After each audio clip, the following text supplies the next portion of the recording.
Tere vaatama täna pluss suvel. Kuigi suvest on asi vist kaugel, sest vihma sajab, ilm on suhteliselt jahe, aga sellegipoolest küllap see päike ka ükskord tuleb. Vähemalt kindlasti selleks ajaks, kui siin Tallinna külje all Tabasalus on rahvusvaheline hip-hopi laager. Ja me lähemegi vaatama tantsutüdrukuid, kes selles laagris osalevad. Uurime, mis laager see selline on ja kas nad suudaksid meile õpetada tantsu, mis selle vihma minema peletaks.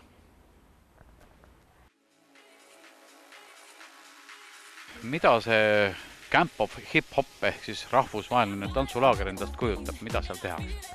Mida seal tehakse? Seal tehakse kõik võimalikku. Ehk siis meil on hommikust õhtuni sisustatud päevad, kus saab nii tantsida, trenni teha, saab uusi teadmisi ja kindlasti ei puudu ka sellelt peod ja mõnusad ajaveetmisviisid. Kui palju neid osalisi on ja kust kohast? Osalejaid on meil kuni 250, et meil on osalejad nii Eestist kui ka väljaspoolt, et näiteks väga palju inimesi on tulemas nii Prantsusmaalt kui ka Soomest on tulemas, nii et seetõttu see ongi rahvusvaheline laager. Kus kohas see laager toimub täpsemalt? See aasta toimub laager Tabasalu spordikompleksis, kus on suurepärased tingimused üheks mõnusaks laagriks, saab nii ujuda basseinis ja kõik koos aega veeta. Kuidas linnarahvas sellest osa võiks saada või näha kas või midagi sellist?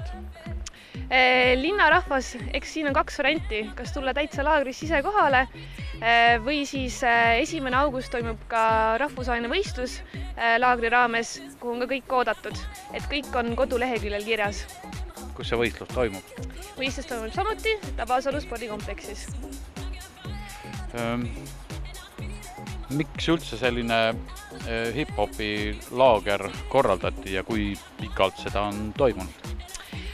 Meil on juba päris mitu aastat toimunud, et alguses me alustasime sellise väikse pundiga, hakkasime laagrit tegema, et kõik koos suvel ühe korra kokku saada, aga nüüd on see kujunenud suureks rahvusvaheliseks laagriks, ehk siis meil on nüüd 12. aasta ja seetõttu tegimegi selle rahvusvaheliseks.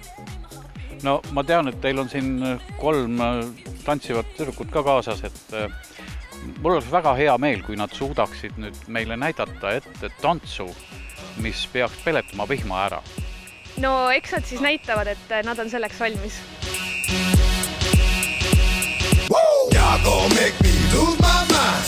Up in here, up in here. Y'all gonna make me go all out. Up in here, up in here.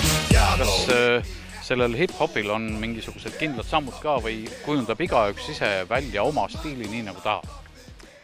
Tegelikult hip-hopil on olemas basic ka, mida kõik õpivad, aga enda tantsu kujundab ikka igaüks ise. Et see, kui sa hakkad kedagi järgi tegema, see ei ole enam väga hip-hop. Mis teid tüdrukud üldse hip-hopi juurde tõi? Miks teile see tants meeldib? See tants meeldib, ma arvan, kõige rohkem muusika pärast. Ja ma arvan, muusika on nagu põhiline see, pluss see kultuur ja kõik see, mis hip-hopi juurde nagu kuulub, et see on kõik väga põnev. Ja minu poolt nagu sama, et see tundus lihtsalt nii uus ja huvitav, ma ei olnud selle kohta midagi kuulnud ja siis ma tahtsingi proovida ja nii ma siia jäingi.